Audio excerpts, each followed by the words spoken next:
मुंबई पालिका निवडणुकीसाठी काँग्रेसचा एकला चलो रेचा नारा। काँग्रेसच्या एक दिवसीय शिबिरात रमेश चन्नीथला यांची घोषणा। महाविकास आघाडी किंवा इतर कुणासोबतही न जायचा निर्णय। नगर परिषद नगरपंचायत निवडणुकीत युतीचा निर्णय स्थानिक पदाधिकारी घेतील।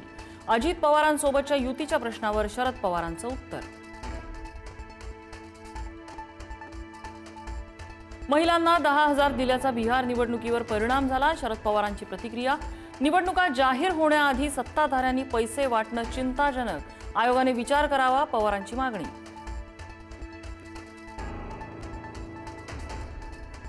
कट्टर भाजपा समर्थक असल्याचं अभिनेत्री निवेदिता सराफ यांचं विधान। गंधार गौरव पुरस्कार प्रदान सोहळ्यात बिहारमधल्या भाजपच्या विजयाबाबत आनंद व्यक्त। मुंढवा जमीन घोटाळा प्रकरणी अंजली दमानी यांचा अमित शहांना इशारा। प्रकरण दाबल्यास अमित शहांविरोधात याचिका दाखल करणार। मुंढवा जमीन घोटाळ्याची पुढील आठवड्यापासून चौकशी।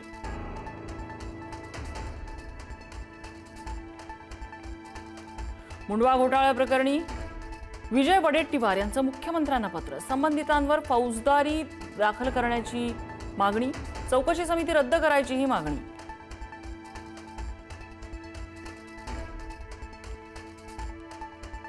दोन्ही राष्ट्रवादी एकत्र आणणाऱ्या मंत्री मुश्रीफ यांना घेरण्याचा समरजित घाटगे आणि संजय मंडलिक यांचा प्रयत्न।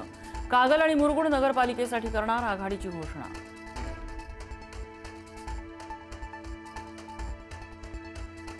आमदार जितेंद्र आव्हाड यांच्या पत्नी ठाणे महापालिका निवडणुकीच्या रिंगणात उतरणार। प्रभाग क्रमांक 23 मधून निवडणूक लढवणार असल्याची प्राथमिक माहिती। वसईच्या सातिवलीमध्ये 6वीत शिकणाऱ्या विद्यार्थिनीचा उठाबशा काढल्यामुळे मृत्यू। शाळेत उशिरा आल्यामुळे विद्यार्थिनीला 100 उठाबशा काढण्याची शिक्षा।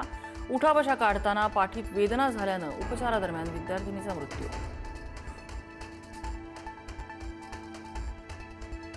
प्रसिद्ध रील स्टार शैलेश रामगुडे याला अटक। तरुणींना आमिष दाखवून पैसे लुटल्याचा आरोप। अनेक तरुणींची विष्णुनगर पोलीस ठाण्यात तक्रार। शैलेश रामगुडेकडून 37 लाखांचे दागिने, एक BMW आणि 4 महागडे फोन जप्त।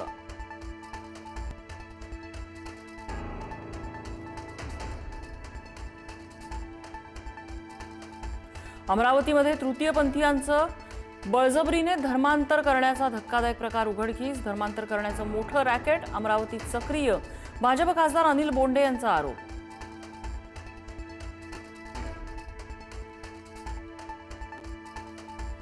भायखळामध्ये मातीचा भाग ढासळून कामगारांवर पडल्यामुळे दुर्घटना। मातीचा भाग ढासळल्यानं दोघांचा मृत्यू, तिघांवर उपचार सुरू।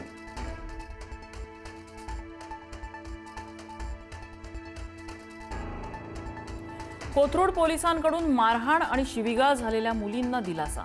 कोथरूड पोलीस ठाण्यातील संबंधित पोलिसांवर गुन्हा दाखल करण्याचे न्यायालयाचे निर्देश। प्रेमा पाटील यांच्यासह 6 जणांवर गुन्हा दाखल होणार। नाशिकमध्ये धुमाकूळ घालणाऱ्या बिबट्याचा थरार सीसीटीव्हीत कैद। काल जवळपास 4 तास बिबट्याचा महात्मा नगरमध्ये धुमाकूळ।